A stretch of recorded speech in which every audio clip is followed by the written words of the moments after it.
afternoon. I'm Nicole, and today on Positive View, we're going to talk a little bit about flow theory. We have with us in the studio a very special guest, Mihai Csikszentmihalyi. Mihai Csikszentmihalyi is a Hungarian psychology professor who emigrated into the United States at the age of 22.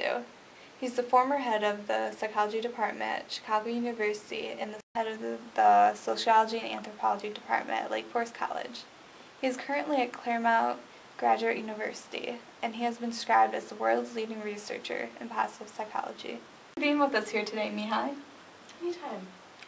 So, flow theory, that's a form of positive psychology? Yes. Positive psychology explains positive emotions, positive individual traits, and positive institutions. So what exactly is flow theory? Flow theory explains the state of flow in which a person gets while doing an activity, which they are totally immersed in, and nothing else matters but the activity. Have you ever heard of the expression of being in the zone or in the moment? Have you ever asked, where did the time go? So how does this apply to everyday life? Flow theory is everywhere. It's in activities like reading, video games, conversations, art, hobbies, and sports. These are just common activities that people have experienced flow. There are many, many more. So how does one get in the zone? There must be a balance in the challenge of the task and the skill of the person performing the activity. If the activity is too easy or too hard, then flow cannot occur. The level of skill and the level of the challenge must be equal for the harmony to occur.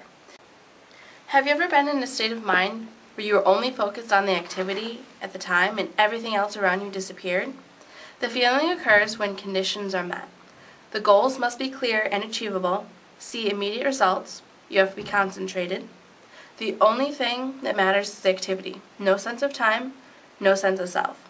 They seem like a lot of conditions, but when the activity is the only thing that matters, flow is very easy. Some research has shown that some people and some personality types have an easier time achieving a flow state. They need to be somewhat intrinsically motivated, meaning they have to believe the work itself is a reward and not just the outcome. So would you say that reaching flow is a good thing? Yes, there are many benefits of flow. You can master an activity. The more flow experience that you have on the activity, the more skill you'll need to continue a flow state. People are happy when they're in a flow state. They are completely absorbed in the activity at hand and nothing else seems to matter. Wow, that's interesting. How did you come up with this theory, Mihai? Well, Nicole, I was watching professional painters and they would get lost in their work. They would forget to eat, drink, and sleep. The theory of flow came about when I was trying to understand this phenomenon. So, is this a fairly new concept? No, there has been evidence of the flow state across cultures and history. Especially in Buddhist and Tao teachings, they have mentioned the theory of doing without doing. There are a few historical figures who have also spoken of the flow state. Michelangelo's Sistine Chapel paintings, he was in a flow state the entire time. And Bruce Lee also spoke of this in his martial art book. I think I've experienced flow. When I got Fable 3, I played it for days at a time. I mean, it was fun, but is there any purpose to having flow? By being totally immersed in an activity, a person feels more enjoyment. This makes a person more likely to repeat the task again. Many of the large tasks can be overwhelming. If a task is overwhelming or unbearable, a person is unlikely to repeat the task. So if the task is broken down into parts and achieve a flow state, the task is enjoyable and is more likely to be repeated. Not only does a task feel like it's more complete and faster, but it's also completed better. Flow is connected between better work quality. Research has found correlations between flow and performance in art, science, learning, and sports. There is a correlation between personal skill and flow.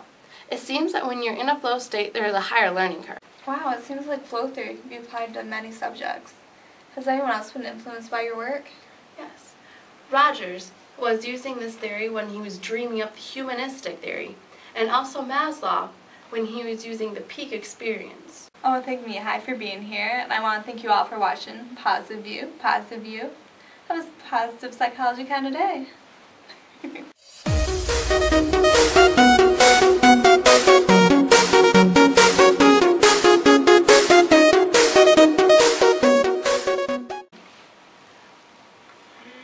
I missed the whole line. So wait, what's his name? Mihai Csikszentmihalyi? So how does one get in the zone? AutoZone. Have a positive psychology kind of day. Yeah! Hey! Now walk it out. Now walk it out. Now walk it out.